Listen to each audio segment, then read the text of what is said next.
Hello, xin chào quý cô bác và anh chị em đã quay trở lại với Dinh Tàu Vùng Cao. Và bây giờ hôm nay thì mình đi hộ bà con hàng xóm nhiệt đá để xây nhà.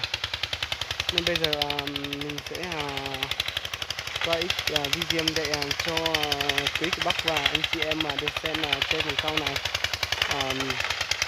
là vì như thế nào nhá.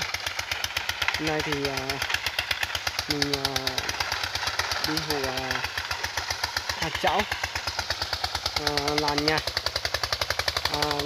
Nguyệt Đám. Thì bây giờ mình sẽ sang camera trước để cho anh chị em xem Dinh Tàu Vùng Cao rất là đông đủ và rất là đầy đủ, đông đủ nhiều người xem về Dinh Tàu Vùng Cao là gì nhá các bạn. Bây giờ thì mình sẽ cho các bạn xem. Bây giờ anh em đang làm việc rất là nhiều người và cũng rất là đông đủ. Và hiện tại bây giờ thì cô bác đang thấy đó, người Dinh Tàu Vùng Cao, anh em Dinh Tàu đồng bào vùng cao đang hợp độc với nhau để làm cái nhà. Và bây giờ đang nguyện đán để xây cái nhà. Bây giờ bà con rất là đông đủ và rất là chịu khó để nguyệt đã, và sau đó nguyệt đã xong thì sẽ xây nhà. Và bây giờ thì cái máy sắt này, máy nguyệt đá này đã hỏng và ốc đối đá tháo ra. Và bây giờ thợ sửa đã vào lại và đã sửa cho nó chặt, và sau đó thì mới nguyệt lại. Các bạn thấy này, đông đủ bà con nha.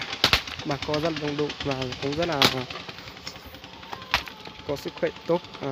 Bà con cũng đồng hành cùng nhau để làm.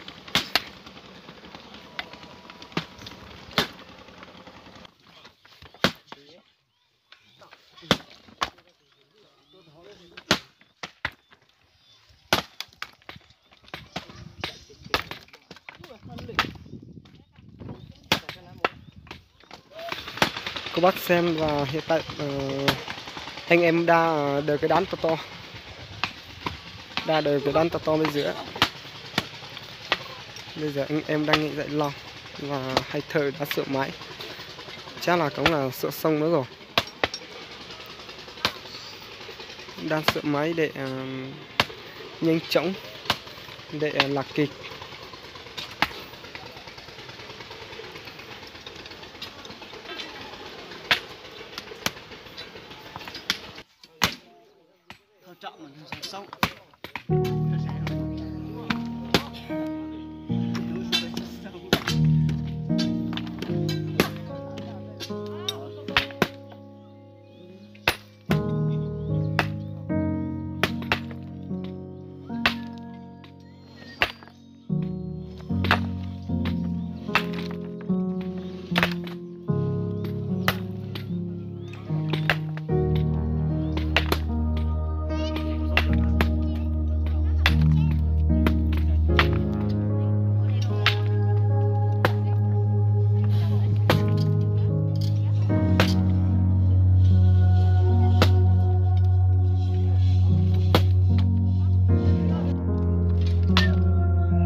Lớp 7 có y lọ.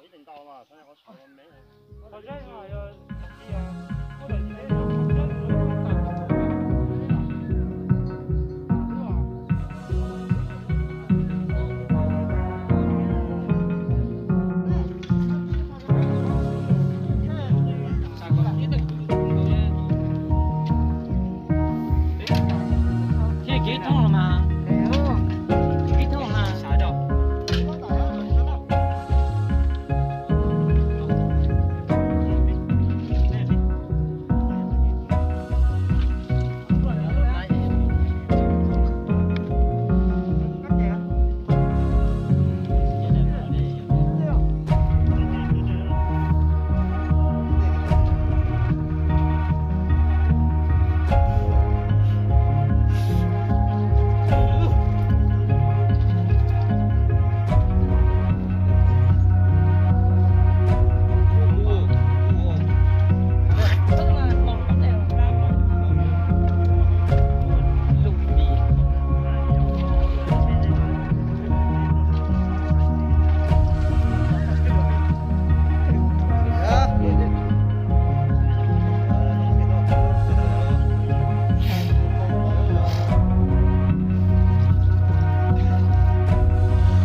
Bây giờ thì anh chị em đang thu dọn đồ để đi về nhà, vào nhà cố để chuẩn bị bữa cơm tối cho anh em cùng ăn bữa cơm tối. Bây giờ thì video này sẽ kết thúc tại đây thôi. Xin anh chị xem thì hãy thì thấy hay thì chia sẻ cho nhiều người cùng biết nhé. Và bây giờ thì xin cảm ơn cô bác và anh chị đã theo dõi video của Dương Tàu Vùng Cao. Cảm ơn cô bác và anh chị rất nhiều.